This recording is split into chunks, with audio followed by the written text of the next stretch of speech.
Hi everyone, Bernard here. I hope you're all staying safe and well. Welcome to the Citizen channel. We look back to another big game. Hey, can we make it 16 wins on the trot? Hey, you know, fingers crossed. You never know. I mean, it's got to come to an end sometime, hasn't it? But let it not end this week. Against little team I don't have much like for. To be honest with you, I don't have much like for the team. I don't have much like for the fans. That's just how it is. I just don't like them. I find when their fans come to the Etihad, I'm afraid. I think they're a bit loudmouth and cocky and arrogant, and I don't like them. So there you go. And I didn't like them in 1981 either, but I mean, that was an obvious reason, wasn't it? Anyway, City versus, of course, Tottenham Hotspur. 5:30 p.m. Saturday the 13th of February. It's on Sky Sports, I think, this one, the match, 5:30 kickoff, so that's not too bad. Usual features today, we're going to have a look at the history, boys, of course. There's plenty of history between us and Tottenham. There'll be more history to come, obviously. Even a cup final, eh? Revenge at last, dude. Who knows? Let's hope so, eh?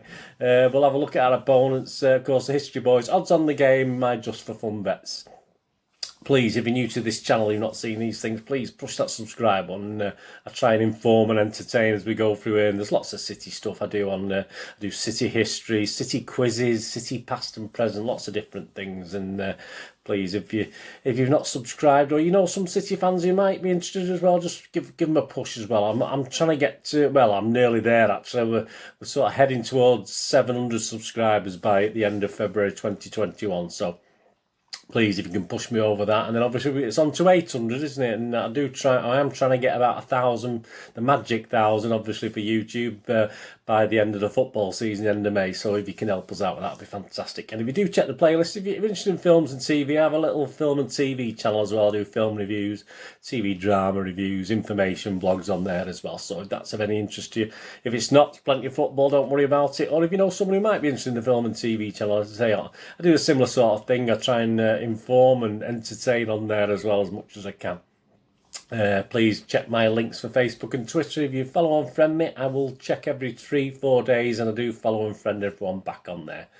And please, any comments are always welcome. We've got my regulars who comment, all newcomers to please comment. Anything on City, doesn't matter what it is. It has to be the Tottenham game. It can be anything you want. Just leave us a comment. And please, if you haven't got time for that, just give us a thumbs up. I mean, we get about between 20 and 30-ish on these City vlogs, so it's nice to get thumbs up. It's nice to get views, but it's nice to get thumbs up and let know you're out there, and hopefully, you know, it's all worthwhile what I'm doing, trying to entertain and inform you. Right, so there you go. Here we go. Here, the history, boys. And I've got to not say a certain word today, so I'm going to see if I can get through this vlog without saying it. But I won't say what it is because I don't want to say it. But I had a little bit of criticism on one of the comments about me saying a certain word a lot, so I'm going to try not to say that word in this vlog and future reference. I did apologise. I don't think he was meaning it in a cruel way, but I am sorry. It is hard, isn't it? Sometimes I have a sort of little script to work to, but you obviously I try and talk off the cuff as well as things sort of occur to me. So please forgive me for that.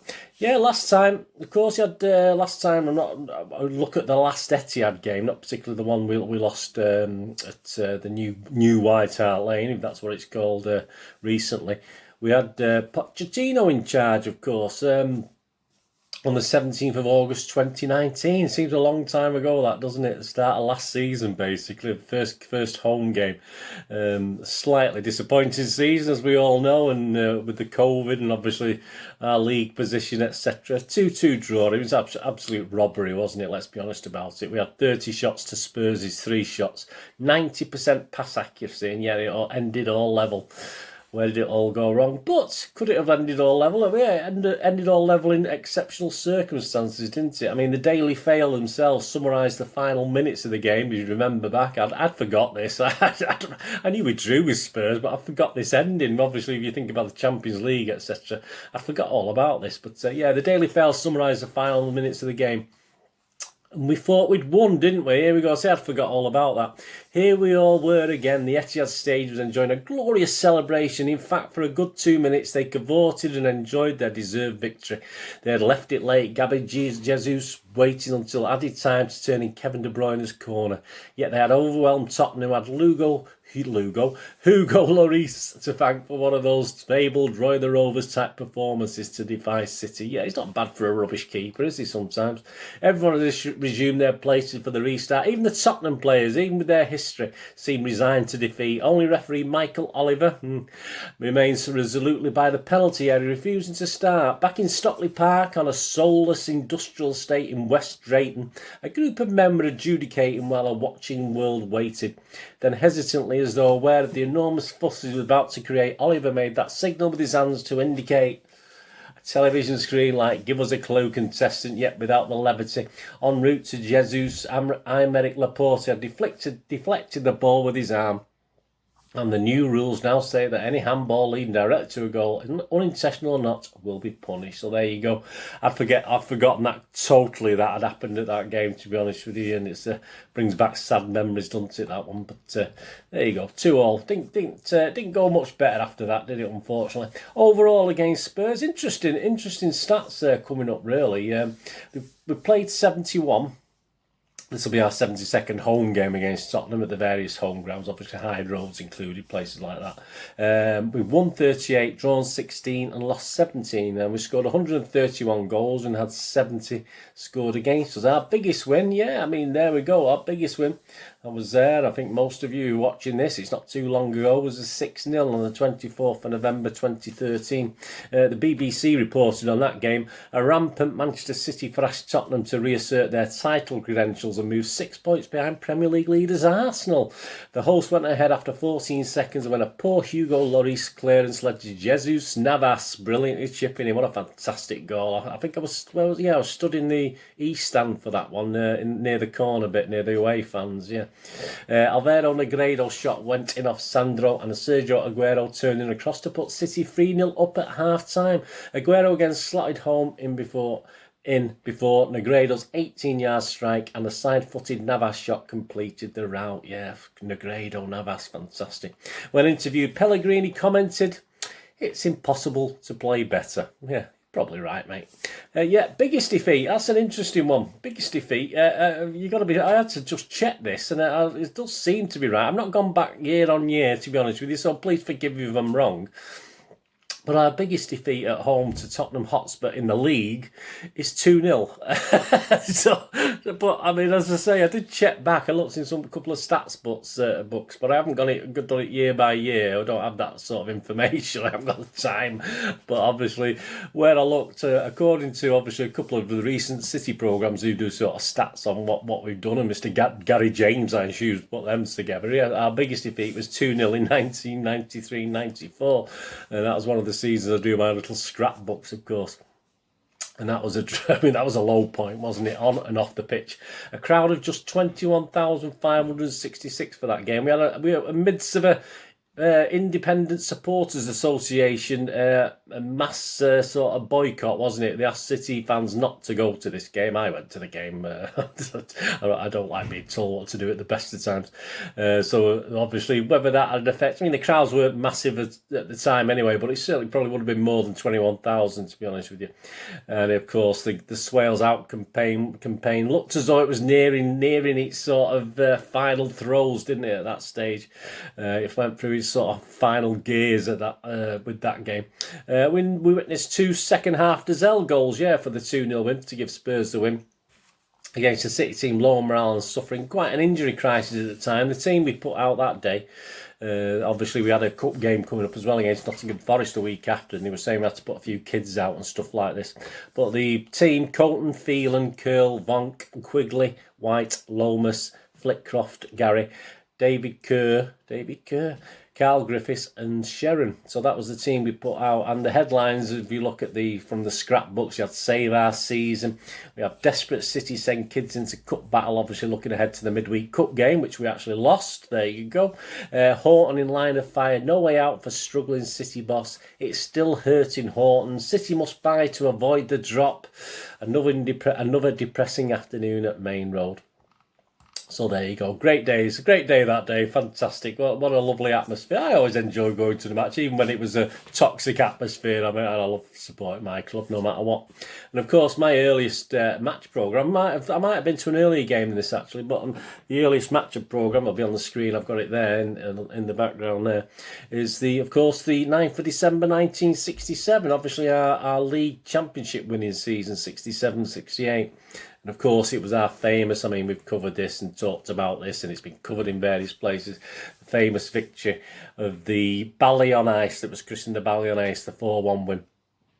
So that's my earliest programme I've got, but I'm fairly sure I probably went to a couple of games before that one as well, but I don't have the programmes for them. How are they doing? Right, that's the end of the history, boys. How are they doing now? Well, Moaning Maureen, we call him, don't we? Not happy with their defensive display in a cracking game at Goodison Park the other night, who will now be our next opponents, obviously, in the FA Cup. A 5-4 defeat in the FA Cup at Everton. They had the lion's share of the shots, etc. There's about 40 odd shots in the game or something like that. You know, obviously it was 120 minutes, so a bit longer, but it was a bit nasty as well. 7 yellow cards were shown, so it was a physical battle. So yeah, Maureen wasn't happy. He read the right out to his players. Defensively, he wasn't happy with how they sort of let the goals in. So yeah, they're not on a high at the moment based on that. Although they did beat West Brom, didn't they, before that in the league to at least get a league win. They've been struggling a little bit lately. They were the last team to beat us, of course, which we talked about before. And when they did do that, obviously back whenever it was, I can't remember now. My memory don't go back that long. Did leave them topping us in 11th place. So there you go. That just shows you, doesn't it? In the league, of course, they've still got to aim for the Champions League spot. I mean, I think they've more or less talks of the title sort of now been put on the back burner. Obviously, they were after 9 or 10 games, they were up there, and we all knew they'd bottle it, didn't we? That's how they do it. But they do stagger along at the moment. Yeah, they could. But they're 8th at the moment in the league, obviously, but 2 or 3 wins on the trot, and they'll be up there, you know, top 3 or 4 anyway. It's just how it is. So it's not a total disaster. I mean, the home and away form is quite similar. There's not much between them. They've amassed both 18 points, both home and away. But in the last 2 months, their only away league winners come at Sheffield United, of course, who are bottom of the table, not doing really well at the moment. Dele Alli and Bale quit an odd thing, occasionally left out of squads by Mourinho. Bale says he's got some sort of injury, but I mean, it's the rumours or the vibe I'm getting is that they don't think he has got an injury. But so that's all a bit of a mess, isn't it, with that? And the players aren't doing very well. I mean, I think the Daily Fail did a feature on some of the poor players, like Lloris isn't having a great time, Doherty, Dyer. I mean, there's probably 7 or 8 players who just aren't performing up to the standard they expect at Spurs. So, and many are making individual errors. So let's hope. I mean, I think they've lost 4 out of the last 5 games. So let's hope that run continues, eh? And certainly they're on the basis of the biggest victory against us is 2-0. I mean, we should be all right, shouldn't we? Shouldn't be a big problem. Yeah, my little thoughts on the game. I mean, Maureen, yeah, I'll call him Maureen, went for it at Goodison, and going forward, of course, we know the dangers. We know the dangers they got with the players. I mean, Harry Kane obviously made a relatively quick comeback. I thought he was going to be out for a while.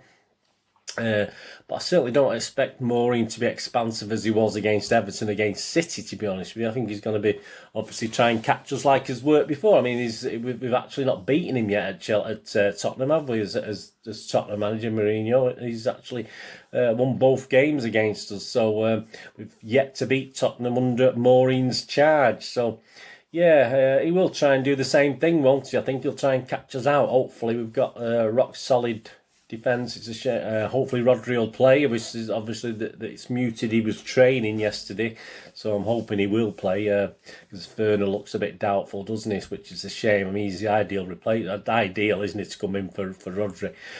So he will do that, I think, Maureen. I think he'll work to the tactics that work for him. He'll park the bus and hopefully get us. So an early goal or 2 will certainly help. Or that, like the one that was it Navas scored, obviously in that other game where we won 6-0. I think it was the 14-second one. That'll do, won't it? 14-second and a couple overs after that will be great. I mean, because City are a slightly different animal to the last time we played Tottenham. I mean, we were quite a low ebb even then. But as I said, the loss of Rodri and Fernand will be a blow. If we've got one of them, we'll be all right. It won't be a disaster if we haven't, but I feel far more comfortable. And as I said, they don't have a great record at City, and we should be good enough, shouldn't we? Our best 11 should be good enough to beat Tottenham.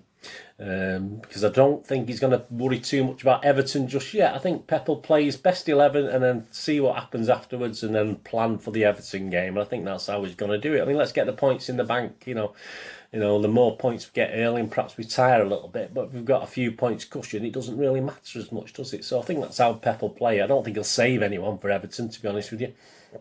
And unfortunately, we've got a squad of players now who seem to be stepping up, don't they, as well? We have some of the sort of, if you like, the secondary players, no disrespect, but the sort of backup players are actually stepping up to the mark. I mean, I'll just pick on one. Zinchenko is playing really well. He's gone back to a little bit of his form he had a couple of seasons ago. He was a bit iffy, hit and miss last season when he made his sporadic appearances. But so players like Zinchenko are actually beginning to step up the mark, aren't they? So that's really good. I'd love a cricket score, obviously, but I think it's going to be quite a tight game. But it's one of those, isn't it? It could be a tight game. It could be 4 or 5-0 or 4 or 5-1 or something like that. Fingers crossed. But yeah, it depends how Lloris does. I mean, I'm not his biggest fan. I don't think Lloris is a great goalkeeper. He does all right against us, but I think consistency-wise, I just don't think he's top notch. I mean, I know he's an international. Has he won the World Cup as well or whatever? I don't know. I mean, who am I to criticise? But I don't think he's the greatest. I honestly don't. I don't. When you look at top quality goalkeepers and you think back in years to come, and you look back at the quality goalkeeper, I don't think Lloris will be featured in there. Yeah, so my 11, let me know what you think anyway of this 11. This is based on what I know. As I say, I'm a bit, I do always do this before Pep's press conference, so I haven't got a clue of the latest injury stuff. So I'll go with this one on the basis of what we know so far. And I'll put Rodri in this. I'll presume he's fit. So I've gone Ederson, Cancelo, Stones, Diaz, and Zinchenko. Yeah, I think Zinchenko will get the nod over Mendy, and I don't think, he may play Walker and Cancelo on the left, but obviously he's going to lose the benefit of Cancelo's roving up front on the right-hand side, isn't he, if he does that. So I've put Cancelo in there. Obviously, I've left out Walker, which obviously against his old team, he'd love to play, wouldn't he? And he certainly didn't do anything wrong the other night. So, but the back four, I'll go for Cancelo, Stones, Diaz and Zinchenko. Rodri, if fit, of course. Gundogan's got to play. Foden's got to play again. He was rested the other night, so he's penciled in. I think he's one of the first names to be penciled in. Bernardo, I mean, I was surprised he played the other night because he must bounce back fitness-wise. He must be top-notch because he runs himself into the ground, doesn't he, Bernardo? But I expect him to play.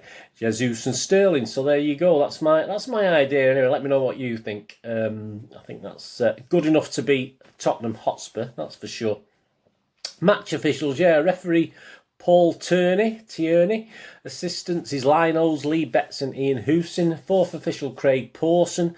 And I just hope we don't have any rugby tackles in the penalty box, because the referee against the other day, obviously, Mr. Peter Banks is on VAR. So if there's any sort of checks on judo throws in the penalty box, I don't think we're getting them if Mr. Banks is in charge, because obviously he was there in the flesh. He didn't give it this, so I don't think we'll get much there.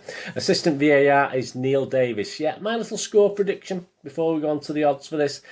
Yeah, I'll go with the tried and trusted, which worked for me the other day. I'll go for 3-1 for City. I'm hoping for 5 or 6-1, but I'll go for 3-1, and I'll be happy with 2-1. I'll be happy with 1-0. I'll be happy with anything as long as it's a victory. But yeah, I'll go for 3-1. Right, the odds, please. I don't go on gambling and whatever. The fun stop, and never ever bet more than you can afford. I literally just spend pennies, 50p, pounds as a points on these things. When I quote a point, that's all I put. And I have gone higher, but it depends if I've got money in the bank, etc. And the last time out, I wish I'd gone a bit higher, because we had a +10 points made last time, so that was fantastic, mainly because I predicted the right scoreline there, 3-1, so that was fantastic. Also had both teams to score, so that was good. So about 10.25 profit on the day, so that was fantastic. And I've said the word I'm not supposed to say, so I'm not going to say it again because I've said it twice. Right, I won't say that. And now you know what it is, don't you, what I've just said there, so I'm not going to say it anymore. Right, Premier League. City now at best price you can get, 1 to 16 on to win the Premier League. Spurs you can get 250 to 1 if you still think they might have a late run. And to finish top four is an interesting one. I thought they might be a bit further out, actually. There's 7 to 2 to finish in the top four, Spurs, which isn't a great price, really. Managers to go. The favourite at the moment to go is Maureen. Yeah, he's the favourite of the next manager to go from the Premier League. He's 5 to 2 favourite. And Pep is quite comfortable, the outsider of all the managers in the Premier League, at 100 to 1. So no surprise there, is there, at the moment? The match odds, it's the best you can get on City's 1 to 3, which isn't that long. That's probably fair enough. A draw's 9 to 2, and the Spurs win is 7 to 2. So probably should be the other way around, but I can't check that now. But it just sounds checked. But either way, we're not interested. We know City are going to win anyway. So it's 1 to 3 on both teams to score. No is 4 to 5 on, and yes is 19 to 20. So there's not, so there's a lot of the bookies seem to think Spurs might score, yeah, and I wouldn't be surprised if they did, to be honest with you, but hopefully we'll score a lot more. Correct scores, yeah, 1-0 is 7 to 1, 2-0 is 13 to 2. My first little bet is 2-1. I'm going to cover a couple of scores here, so I'll go 2-1 at 17 to 2. I'll have a point on that, and I'll go 3-1, as I said, at 11 to 1. I'll have a point on that. If you fancied a 3-2 tight game, that's 28 to 1. If you fancied a good 4-1, that's 20 to 1.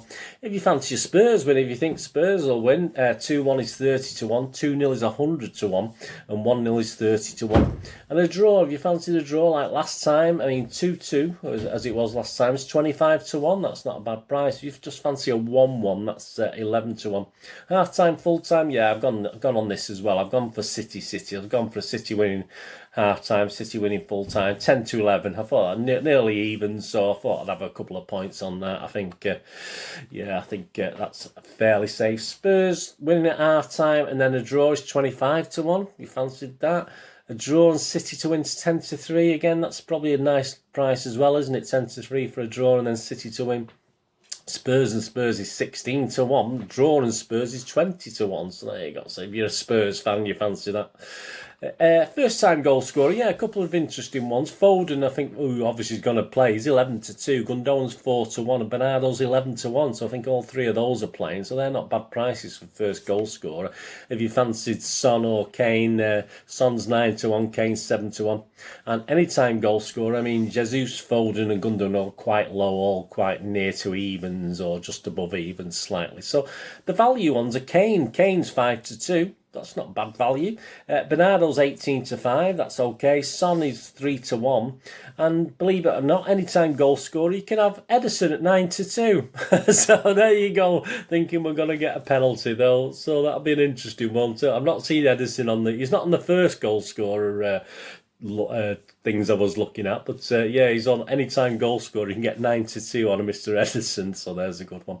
And my last bet, I'm going to have the corners. I know I don't. I won on the corners in the last couple of times, a couple of games ago when I did it. So I'll go under 10.5 corners. We don't tend to have many corners against that Tottenham. I didn't look at that game, the 2-2 one. It probably was about 20 corners, wasn't it? But I'm going to go because of Maureen, keep it. There'll be a lot of action sort of away from the goal, I would have thought. I'm going to go for under 10.5 at 4 to 5. So that's 4 to 5 on. So I've got a couple of points on that for under. So it's got to be 10 corners or less for me to win that little bet. 2 points.